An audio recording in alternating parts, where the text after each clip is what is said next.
ঘৰত যিমানেই যি নবনাব লাগে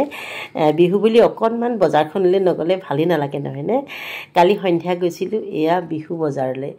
গাটো সিমান এটা ভাল নহয় মোৰ তথাপিও আৰু বোলো অকণমান যাওঁ বুলি ওলাই গ'লোঁ প্ৰথমতে এয়া দেখিছেনে কিমান বস্তু ওলাইছে নহয় লাড়ু পিঠা সান্দহ চিৰা কি যে নাই আৰু মানে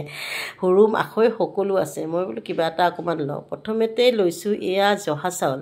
যিহেতু ভাতটো খাব লাগিব আমি মাঘ বিহু বুলি নহয় দেই বহাগ বিহুটো উৰুকা দিনাখন এসাঁজ খাওঁ আৰু সেইকাৰণে খুব ফাইন জহা চাউল 1 কেজিহে লৈছোঁ মাত্ৰ যিহে দাম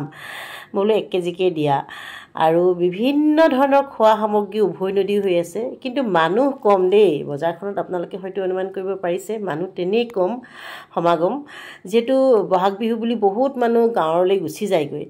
আৰু আমিহে নেযাওঁ আমাৰ মা দেউতা নাই যিহেতু গতিকে জহা চাউল ললোৱে চিৰা ললোঁ তাৰ লগতে ললোঁ কোমল চাউলটো মই খাই খুব বেছি ভাল পাওঁ অলপ লৈছোঁ সকলোৰে আৰু ডিঙিটো মানে মোৰ অকণমান খিচখিচাই আছে মানে খুব ড্ৰাই কাৰণে নেকি ল'ৰাও সেই একেই গতিকে এইবাৰ বৰকৈ বস্তু গোটোৱা নাই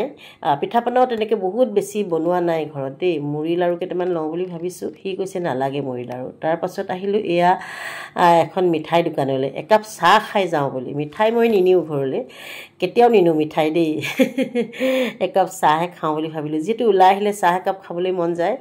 গতিকে ল'ৰাক কৈছোঁ বোলো অকণমান চাহ খাই লওঁ ৰ'বা সি আকৌ বেলেগ বস্তু খোৱা মন চাহ খোৱা ইচ্ছা নাই যে কি নহওক তাৰপিছত এয়া তাৰ ইচ্ছামতে আহিলোঁ আকৌ ষ্টিজালৈ সিটো ওলাই আহিলে কিবা খুৱাব লাগিবই আৰু ঘৰত আচলতে গৈ বনাবলৈ বহুত বেছি কষ্ট হয় সেইকাৰণে বাহিৰলৈ ওলাই আহিলে কিবা এটা খায়ে যাওঁ এইফালে সি অৰ্ডাৰ কৰিলে আৰু ইয়া লৈ আহিলে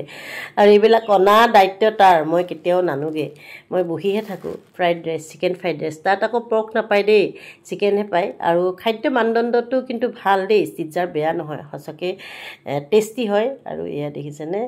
মেয়নিজটো দিছে তাৰপাছত চাটনি দিছে চচ এনেকৈ আৰু ৰাইচ খোৱা ষ্টাৰ্ট কৰি দিওঁ আৰু নে কি কয় দেখিছেনে কিমান ধুনীয়াকৈ দিছে একেবাৰে লোভনীয় নহয়নে আৰু এখেতলৈ বাৰু পেকিঙে কৰি নিম বুলি ভাবিছোঁ এখেতে অৱশ্যে বাহিৰৰ বস্তু বৰ বেছি এটা নাখায় ময়ো খুব বেছি এটা ভাল নাপাওঁ বাহিৰৰ বস্তু খাবলৈ কিন্তু ল'ৰাৰ লগত আহিলে উপায় নাই তাক সন্তুষ্ট কৰিবলৈ কাৰণেই খাবলগীয়া হয় বস্তুটো কিন্তু বেয়া নহয় দেই ধুনীয়া খাবলৈ তেওঁলোকে বৰ হাইজেনিক হয় সেইকাৰণে ভাল লাগে কম টকাত জব্দখানা বুলি কয় যে যেতিয়া হাতত টকা পইচা অলপ কমকৈ থাকে বা নাথাকে দিয়কচোন আমাৰ হাততনো কিমান পইচা থাকে কিবা এটাতো খাবই লাগে তেনেকৈ ষ্টিজাত খাওঁ আৰু বহুত বেছি টেষ্টি আছিলে আপোনালোককো দেখুৱালোঁ সন্ধিয়াবেলা ৰাতি আৰু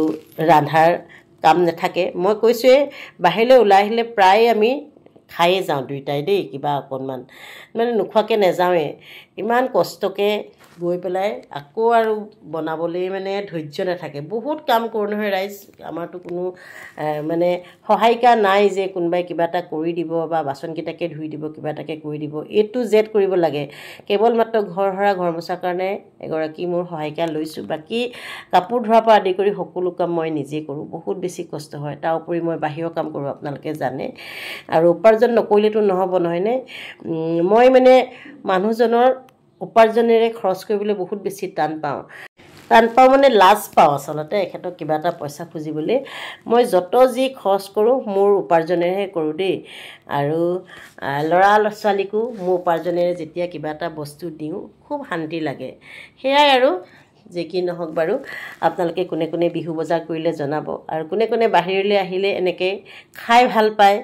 বা খাই যায় মই খাই ভাল নাপাওঁ আকৌ দেই আকৌ কৈছোঁ তাৰপাছত এয়া লৈ আহিলে নহয় ঠাণ্ডা যিটো আমাৰ কাৰণে একেবাৰে বেয়া মোৰ ডিঙিটো খেচখেচাই আছে ল'ৰাও ডিঙি অলপ খেচখেচাই আছে বিষাই আছে বুলি কৈছে অলপ ফ্ৰেঞ্জাইটিছ টাইপৰ হৈছে তথাপিতো আৰু মানে কি ক'ম আৰু ৰাইজ উপায় নাই মানে খাবলৈ বাধ্য সি লৈ আহিলে যেতিয়া মোৰো অকণমান চুমুক দিলোঁ আজি ভিডিঅ'টো ইমানটা সামৰণি মাৰিছোঁ নতুন এটা ভিডিঅ'ত পুনৰ লগ পাই আছোঁ